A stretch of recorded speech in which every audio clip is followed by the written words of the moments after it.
روشنی میں چلے، روشنی میں چلے۔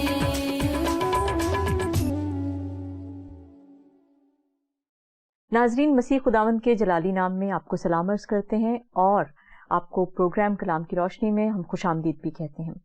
آج ہمارے ساتھ پادری فریڈرک جان ہیں، اور ہمیشہ کی طرح ہمارے بہت سی جو کلیسیاؤں میں اور لوگوں میں بہت سے سوالات مسیحی ایمان کے حوالے سے ہیں، بائبل مقدس کے حوالے سے ہیں، اور مسیحی ایشوز جو ہمارے کلیسیاؤں میں پائے جاتے ہیں اس پہ بات چیت کرتے رہتے ہیں۔ تو پادری صاحب، آج کے پروگرام میں آپ کو خوش آمدید کہتے ہیں۔ ٹاپک بہت خاص اور بہت اہم ہے، تثلیث یعنی ٹرینٹی، اور میں ایک دم آپ سے سوالات شروع کرتی ہوں، آپ تیار ہیں؟ ٹھیک ہے ناظرین، ہم سوالات پادری صاحب سے کرتے ہیں کچھ تثلیث کے حوالے سے۔ پہلا سوال جو ہے وہ یہ کہ بائبل مقدس میں تو لفظ تثلیث نہیں ہے، ٹھیک ہے، لیکن اسے مسیحی یا کلیسیائی عقیدے میں کب اور کیسے شامل کیا گیا؟ یہ سوال تو بلا شبہ بہت اہم ہے، کیونکہ اس میں کوئی شک نہیں ہے کہ نئے عہد نامے میں بلکہ بائبل مقدس میں تثلیث کا لفظ نہیں ہے۔ جی جی، اور اس بات کا ضرور خیال رہے کہ ہم لفظ کی بات کر رہے ہیں، ہم خیال کی بات نہیں کر رہے۔ صحیح۔ خیال کی بات ہم بعد میں کریں گے، اس لیے کہ بہت سارے لوگ اس بات کو مکس کرتے ہیں، اور یہ بات بالکل میں واضح کرنا چاہتا ہوں اپنے ناظرین پر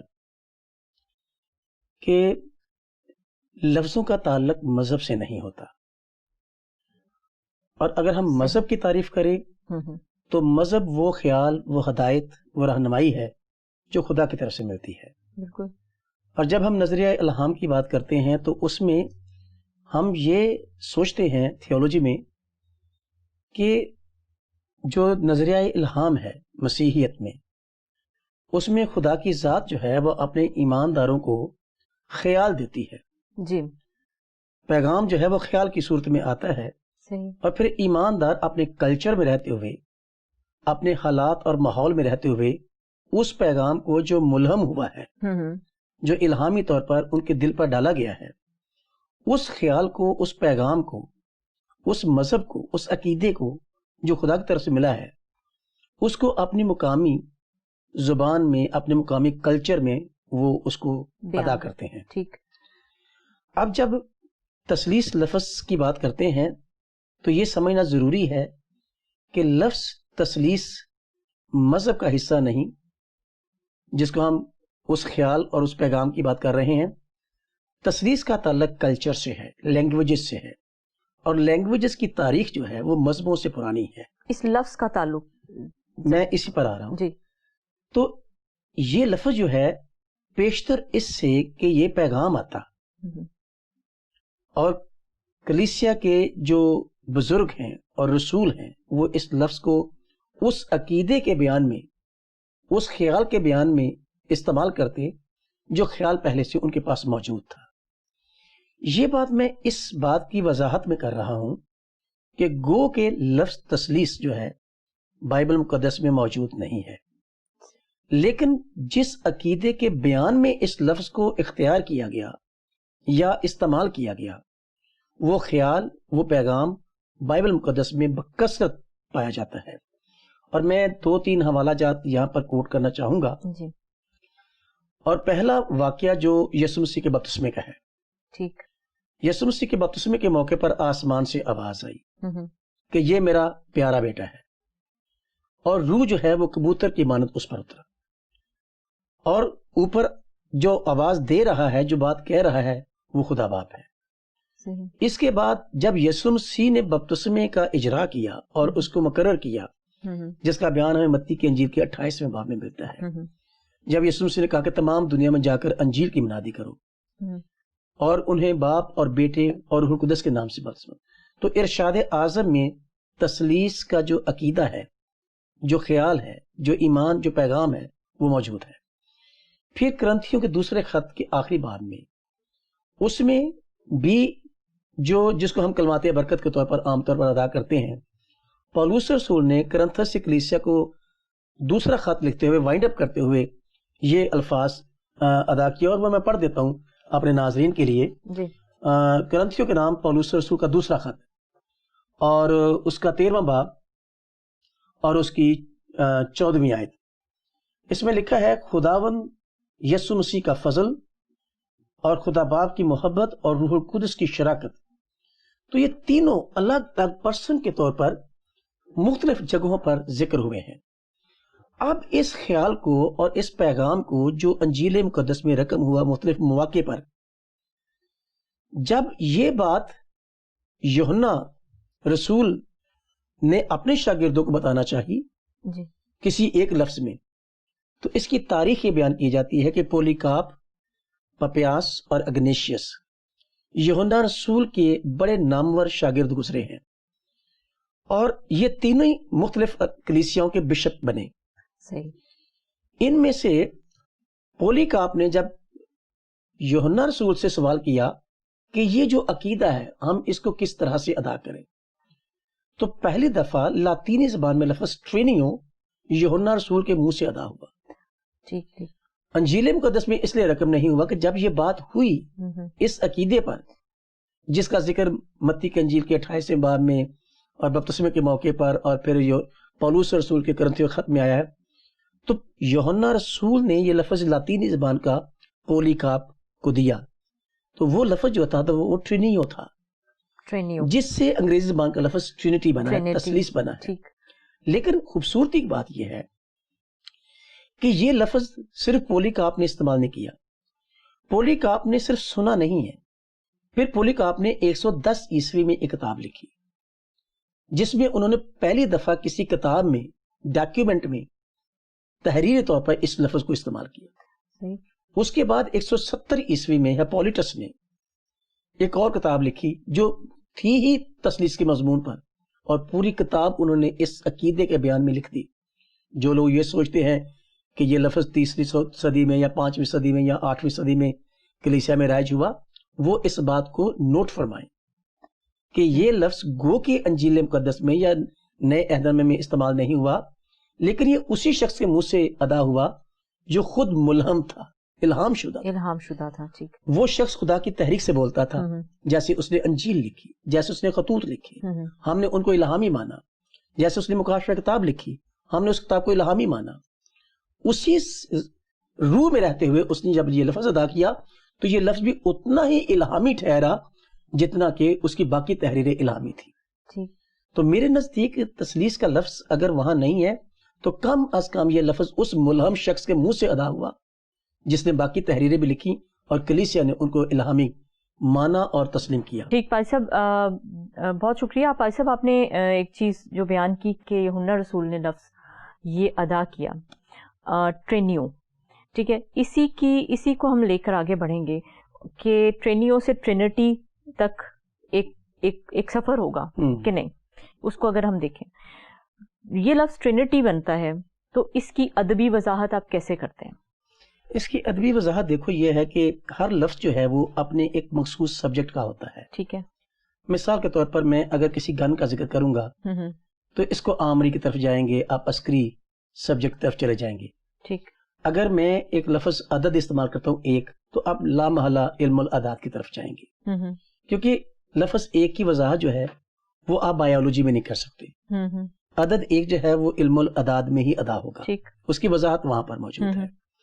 تو اگر ہم لفظ تثلیث کی وضاحت پر جائیں تو یہ لفظ تثلیث جو ٹرینیو لفظ استعمال یوحنا رسول نے کیا اور اس کے بعد پولیکارپ نے کیا اور پھر تھیوفلس آف اینٹیوک نے 183 عیسوی میں استعمال کیا، پھر اگنیشیس آف اینٹیوک نے، جو انطاکیہ وہ جگہ ہے جہاں پہلی دفعہ کرسچن جو ہے یسوع مسیح کے حواری جو ہیں، ماننے والے جو ہیں، وہ پہلی دفعہ مسیحی کہلائے تھے.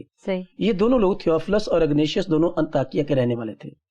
پھر جسٹن مارٹن نے بھی اس لفظ کا استعمال کیا جو پہلا شہید ہے مسیحیوں کا، جو کہ 100 عیسوی سے لے کر 165 عیسوی کے بیچ میں وہ رہے اور پہلے شہید ہوئے.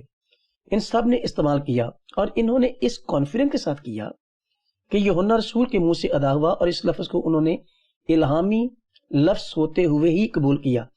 اب رہی اس لفظ کی وضاحت کی ادبی وضاحت. میں جیسے کہتا کہ ہر لفظ ایک مخصوص سبجیکٹ سے تعلق رکھتا ہے، ٹھیک ہے. اب جب لفظ تثلیث کو ہم ادب میں ڈالتے ہیں تو میں شروع میں یہ کہہ رہا تھا کہ کوئی بھی لفظ جو ہے مذہب سے اس کا تعلق نہیں ہوتا. مذہب لفظوں میں زبانوں میں ادا ہوتے ہیں.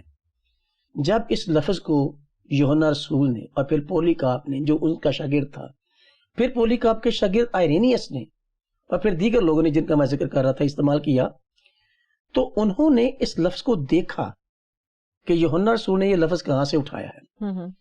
یہ لفظ وہ لفظ ہے ٹرینیو، جس سے ہمارا لفظ ٹرینٹی نکلا ہے. ٹھیک. اور ٹرینٹی کا لفظ اگر ہم لغت میں ڈال کے دیکھیں تو اس لفظ کا تعلق جو ہے ہیمیٹک لینگویج میں، انگریزی میں جائے کیونکہ لاطینی ایک ہیمیٹک لینگویج ہے، تو ہیمیٹک لینگویجز وہ ہیں جو لیفٹ سے رائٹ لکھنے میں جاتی ہیں. جی. تو پھر اس لفظ کا جب ٹرینیو کا ترجمہ اردو زبان میں یا سیمیٹک لینگویج میں کیا گیا جو رائٹ سے لیفٹ لکھنے میں جاتی ہیں، جس میں عبرانی ہے، ارامی ہے، عربی، اردو ہے، عربی ہے، فارسی ہے، تو اس کا ترجمہ جو کیا گیا وہ تسلیس کیا گیا. صحیح. اب تسلیس لفظ جو ہے یہ میتھمیٹکس کا لفظ نہیں ہے. اچھا. صحیح. اگر لفظ تسلیس کی روٹ کو دیکھیں تو یہ سالس میں ہے، سلاسا میں ہے، پھر مثلث میں ہے، اور اس لفظ کی روٹ جو ہے وہ ہمیں میتھمیٹکس کے نکال کر تو جیومیٹری کی طرف جاتی ہے. جیومیٹری میں 3 طرح کی مثلثیں ہوتی ہیں. اگر ہم اس کو بہت ادبی طور پر دیکھیں اور اس مخصوص سبجیکٹ میں جا کر دیکھیں اس کی وضاحت کہ جس سبجیکٹ سے اس لفظ کو اڈاپٹ کیا گیا ہے، تو اس میں 3 طرح کی ہمیں ٹرائنگلز ملتے ہیں، اور اس میں پہلا جو ہے وہ ایکویلیٹرل اسٹینڈرڈائزڈ ٹرائنگل ہے، کیونکہ لفظ ٹرینٹی جو ہے اسی سے لفظ ٹرائی اینگل ہے. ٹھیک ہے. صحیح. پہلا جو اینگل ہے، پہلا جو مثلث ہے وہ جو ہے وہ ایکویلیٹرل اسٹینڈرڈائزڈ ٹرائنگل کہلاتا ہے. دوسرا جیومیٹری میں اگر جائے تو آئسوسیلوس ایک لفظ اور ہے جو ایک اور طرح کی مثلث کے لیے استعمال ہوتا ہے. پھر ایک اور طرح کی مثلث ہوتی ہے جس کے اینگلز ایک جیسے نہیں ہوتے، اسکیلین. تو تینوں طرح کی جو مثلثیں ہیں یہ جیومیٹری میں دیکھتے ہیں ہم.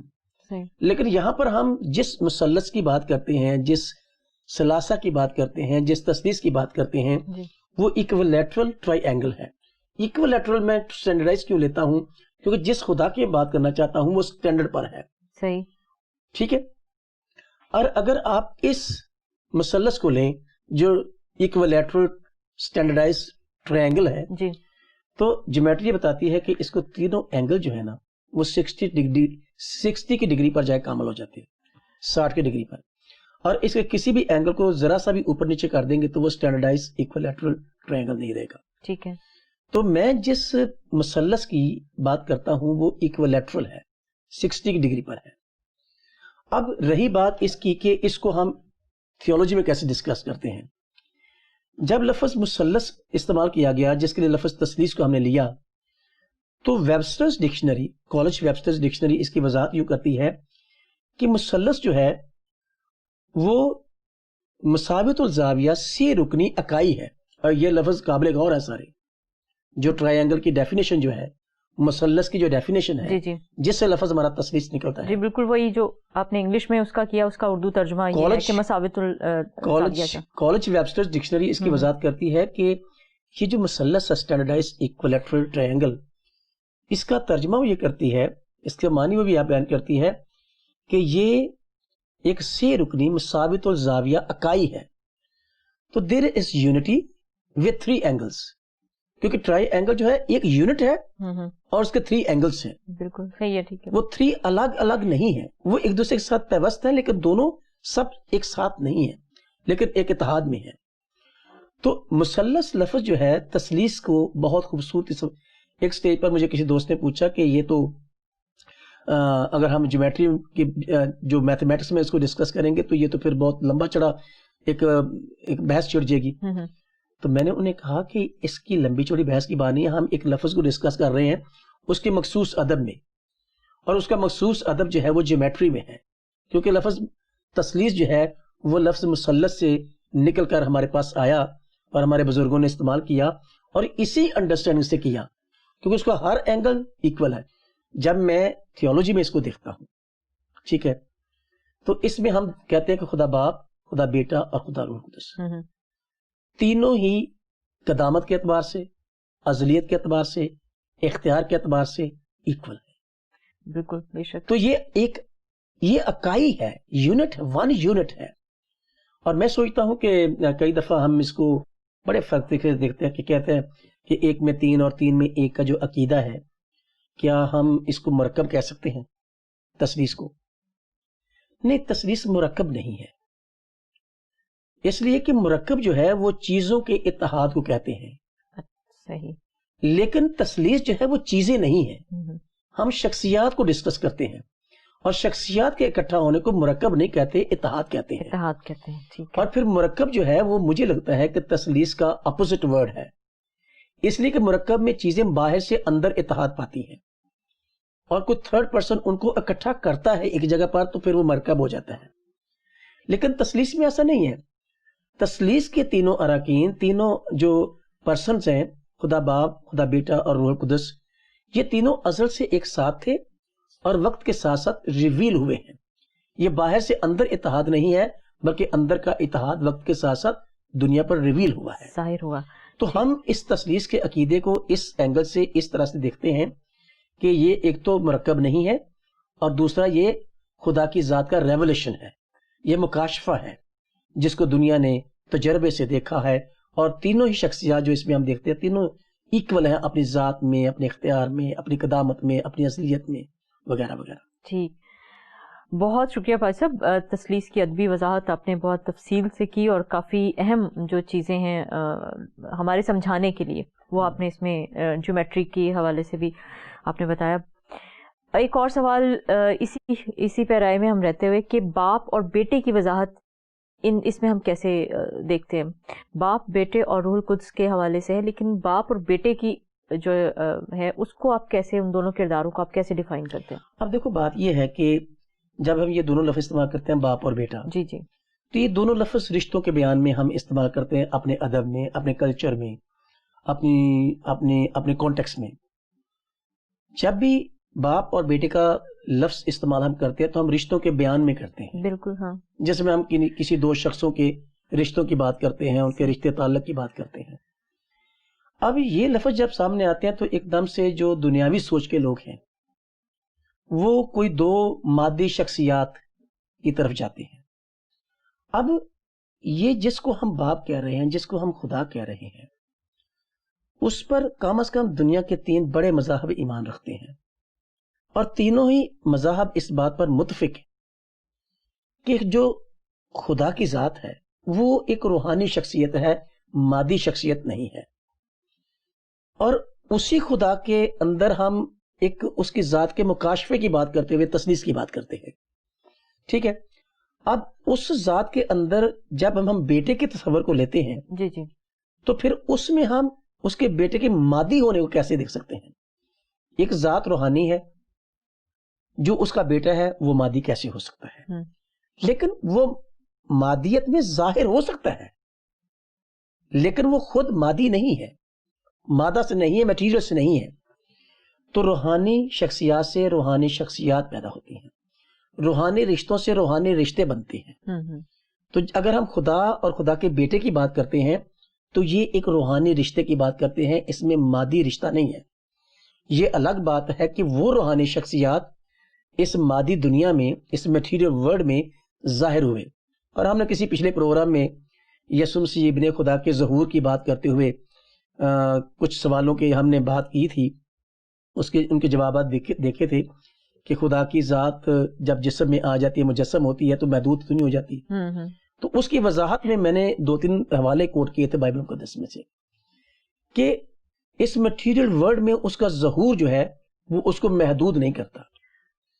تو وہ ذات جو خدا کا بیٹا ہے, میں نے اس وقت بھی ایک بات کہی تھی کہ خدا کا بیٹا تو خدا ہے, اور اس کی ذات, اس کی حیت, اس کا جوہر بھی خدا جیسا ہی ہے. وہ روحانی بیٹا ہے, اس کو مادی بیٹا سمجھنا بالکل ایک خلاف عقل بات ہوگی. وہ دنیا میں آئے اور انہوں نے انسانی روپ اختیار کیا, جسم اختیار کیا, لیکن وہ اس جسم میں ظاہر تھے. ٹھیک ہے, تو وہ خدا ہیں جو کہ روحانی شخصیت ہے, اور اگر خدا روحانی ہے تو اس کا بیٹا بھی روحانی ہی ہے, لیکن وہ روحانی بیٹا جسم میں ظاہر ہوا, تو ہم نے اس میں اس کو ایکسپیرینس کیا ہے. ٹھیک, تو اس طرح سے ہم ایک اور غلط فہمی عام لوگوں کے ذہن میں پائی جاتی ہے کہ تثلیث میں مقدسہ مریم کی بھی بہت اہمیت ہے. دیکھو بات یہ ہے کہ جو لوگ اس طرح کی سوچیں سوچتے ہیں جی جی وہ شاید اپنے دائرے میں رہ کر اور اپنی سوچ میں رہ کر بات کرتے ہیں. محدود سے محدود، چلو جو ان کے پاس عقل ہے وہی ان کے پاس وسیع تر سوچ ہے، ہم نہیں کہتے کہ وہ محدود ہے، لیکن ہر بندہ اپنی سوچ سے ہی سوچتا ہے. میں سوچتا ہوں کہ جب ہم تثلیث کو دیکھتے ہیں نا، ابھی میں نے تھوڑی دیر پہلے وضاحت کی کہ تثلیث کے تینوں اراکین جو ہیں روحانی ہیں، ٹھیک ہے، تینوں جو شخصیات ہیں وہ روحانی ہیں. اب جو ذات روحانی ہے اس ذات میں ایک میٹیریل پرسنالٹی کو کیسے فکس کیا جا سکتا ہے؟ اب مقدسہ مریم کے بارے میں کلام مقدس میں ہم پڑھتے ہیں کہ وہ مخلوقات ہے، وہ پیدا ہوئی، اس کے پاس جسم تھا، وہ انسان تھی، ٹھیک ہے، وہ راست باز تھی، اس میں کوئی شک نہیں ہے، لیکن وہ ایک روحانی شخصیت نہیں تھی، وہ ایک میٹیریل باڈی تھی، میرے اور آپ جیسی کی باڈی تھی اس کی. تو خدا کا جسم تو ایسا نہیں ہے، خدا اس میں ظاہر ہو سکتا ہے لیکن وہ خدا نہیں ہو سکتی. ایگزیکٹلی لوگوں میں یہ خیال ہے کہ ایک طرح کی شخصیات کا اتحاد ہوتا ہے، جی جی، دو مختلف جوہر کی شخصیات آڈ ہو جاتی ہیں. بالکل. تو تثلیث میں تینوں جو شخصیات ہیں وہ روحانی ہیں، ان کا تعلق بھی آپس میں روحانی ہی ہے. تو اس لیے مقدسہ مریم کو جو قابل احترام ہے ہمارے لیے، ہم ان کی بہت رسپیکٹ کرتے ہیں، ہمارے لیے بہت آنریبل ہیں وہ، لیکن یہ کہ تثلیث کا حصہ ان کو بنانا یہ بڑی غیر عقلی بات ہے. ٹھیک، تھینک یو. بالفرض اگر ایک اور سوال میرے ذہن میں آ گیا کہ اگر نیا عہد نامے میں تثلیث کا کانسیپٹ ہمیں اس پرانے عہد نامے سے زیادہ وضاحت سے نظر آیا، خداوند یسوع مسیح کا دنیا میں آنے کے حوالے سے بھی، اگر فرض کریں نیا عہد نامہ نہ لکھا جاتا یا تحریر شدہ شکل میں نہ ہوتا، تثلیث کو کیسے مطلب آپ بیان کریں گے؟ اب دیکھو بات یہ ہے، اول تو ایسا امکان نہیں تھا، اس لیے کہ کتابوں کے لکھنے کا حکم بھی ملا، جیسے یوحنا رسول کو ملا کہ تو یہ ساری باتیں لکھ لے. جی، ایک تو جو اس پر ظاہر ہوا اس نے لکھا لکھایا اس کو نہیں دیا، کچھ لکھنے کا اس کو حکم مل گیا. ٹھیک، تو جو کچھ اس نے دیکھا اور سنا وہ اس نے لکھ دیا، اور لکھا کن کے لیے؟ کلیسیا کے لیے، آنے والی نسلوں کے لیے. ہم یہ کہہ رہے ہیں کہ یہ اگر آج کے زمانے میں اویلیبل نہیں ہے تو پولس رسول کا ایک بیان میں ریکارڈ پہ لانا چاہتا ہوں. وہ کہتا ہے کہ جو بات مجھے خداوند سے پہنچی وہ میں نے آپ کو پہنچا دی. ٹھیک، پھر ہم نے اپنا ایمان نبیوں سے، رسولوں سے پایا ہے، اور ہمارا ایمان انہی کے ایمان کی بنیاد پر ہے جو ایمان ان کا ہے. اگر یہ ٹیکسٹ ہمارے پاس نہیں بھی ہے تو دو تین چیزیں. نمبر ایک تو وہ ایمان اگر میرے تک پہنچتا تو اسی طرح سے پہنچتا جو میرے پاس پہنچا ہے، ٹھیک ہے، تو میں مسیحی ہوتا. اگر وہ میرے پاس ایمان ایسے نہ پہنچتا تو جیسے ہی پہنچتا میں وہی ہوتا. ٹھیک ہے، پھر میرے پاس ایمان جو ہوتا وہ ویسا ہی ہوتا جو میرے پاس پہنچتا، اور اس کے ذریعے بھی مجھے کلام پہنچا ہے، ایمان پہنچا ہے. اگر یہ نہیں ہے تو بھی یہ ایمان اسی طرح سے پہنچتا. ایک تو یہ بات ہے. دوسری بات یہ ہے کہ جیسے میں ادب پر بات کرتے ہوئے بات کہہ رہا ہوں کہ جن لفظوں میں ہم اپنے ایمان کو ادا کرتے ہیں وہ لفظ بڑے امپورٹنٹ ہوتے ہیں. اگر نیا عہد نامہ نہیں بھی ہوتا، جی، مجھے تثلیث یسوع مسیح کو خدا کے بیٹے کے طور پر قبول کرنا ہے تو پھر مجھے خدا کے بیٹے کو خدا جیسا دیکھنا ہے. تو مجھے خدا کی تحقیق کرنی ہے کہ خدا کون ہے، خدا کیسا ہے، کہ اس کا بیٹا جس پر میں ایمان رکھتا ہوں اس کو میں کیسے ایکسپیرینس کروں کہ تثلیث کے عقیدے پر جاؤں. صحیح. تو پھر مجھے میں بھی کہ میرے زمانے میں تو چلو اب اسلام بھی ہے، یہودیت بھی ہے، لیکن اس وقت کے زمانے کے لوگوں کے پاس بھی یہ اگر نہیں ہوتا تو وہ لامحالہ پرانے عہد نامے کے کلام کی طرف جاتے، وہاں پر لفظ خدا کی اسٹڈی کرتے. میں بھی وہی کرتا. تو اگر ہم عبرانی زبان میں جائیں تو وہاں پر دو لفظ ہمیں ملتے ہیں، ایل اور ایلوہیم. جی جی، ایل سنگولر ہے اور ایلوہیم پلورل ہے. پلورل ہے. جو کرسچن تھیولوجی ہے، جو کرسچن تھاٹ ہے، جب وہ تثلیث کا سینہ بسینہ میرے پاس بات پہنچتی، یہ کلام نہ بھی ہوتا تو میں ایک تحقیق کرتا اور میں یہ کہتا ہوں کہ where there is plurality there is Trinity. تو میں ایلوہیم میں سے کرسچن تھیولوجی ڈسکس کرتے ہوئے تثلیث ہی دیکھتا ہوں. تو اگر یہ تحریری کلام میرے پاس نہیں بھی ہوتا خدا نخواستہ، تو میرے پاس جو ایمان سینہ بسینہ آتا اس کو لے کر پھر میں اس تحقیق کی طرف جاتا جو نئے عہد نامے سے پہلے کتاب موجود تھی. تو پھر وہاں سے میں مثال کے طور پر میں آپ کو بتاتا ہوں، جب اسٹیفنس نے ایک سرمن ڈیلیور کیا، ایک واز کیا، تو کہاں سے بیس کیا؟ پرانے عہد نامے سے. جب پولس رسول نے بیس کیا تو پرانے عہد نامے سے. بالکل. یسوع مسیح کے پاس جو بائبل مقدس تھی وہ کون سی تھی؟ وہ بھی وہی تھی. تو پرانے عہد نامے کو میں سے ہی اس سارے خیال کو ڈگ آؤٹ کر کے ان رسولوں نے ہمارے سامنے رکھا. اگر انجیل مقدس نہیں بھی ہوتی تو جو خیال جس طرح سے رسولوں نے ایمان پایا وہی ایمان کم از کم میرے پاس سینہ بسینہ آ جاتا. تو اسی کتاب میں سے میں تثلیث کو بھی دیکھتا، کیونکہ پرانے عہد نامے میں بیشتر جگہوں پر یہ تصور میں مسیحی ہوتے ہوئے دیکھتا ہوں. مثال کے طور پر اس میں ضمیر جو ہم استعمال ہوا ہے. پھر اس کے بعد کئی اور ایسی جگہ ہیں جہاں سے تثلیث نظر آتی ہے. بہت شکریہ بھائی صاحب، بہت زبردست آپ نے تثلیث کو بیان کیا، ٹرینٹی کو جو پرانے عہد نامے سے اور نئے عہد نامے سے اور جو ہماری ابتدائی کلیسیا کے شروع کا ٹائم تھا وہاں سے آپ نے اس کو لیا اور بہت خوبصورت طریقے سے آپ نے اس کو بیان کیا. میرے خیال میں ہم لوگوں نے اس پوری بحث سے، اس پوری بات چیت سے بہت برکت حاصل کی ہوگی. مجھے تو بہت سی چیزیں سیکھنے کو ملی. پادری صاحب کے ساتھ بیٹھیں تو ہم بہت سی چیزیں اور بھی سیکھ سکتے ہیں. تو پروگرام کو ہم ختم کرتے ہیں. ہمیں اجازت دیجیے، اپنی دعاؤں میں ہماری ٹیم کو یاد رکھیے. خدا حافظ.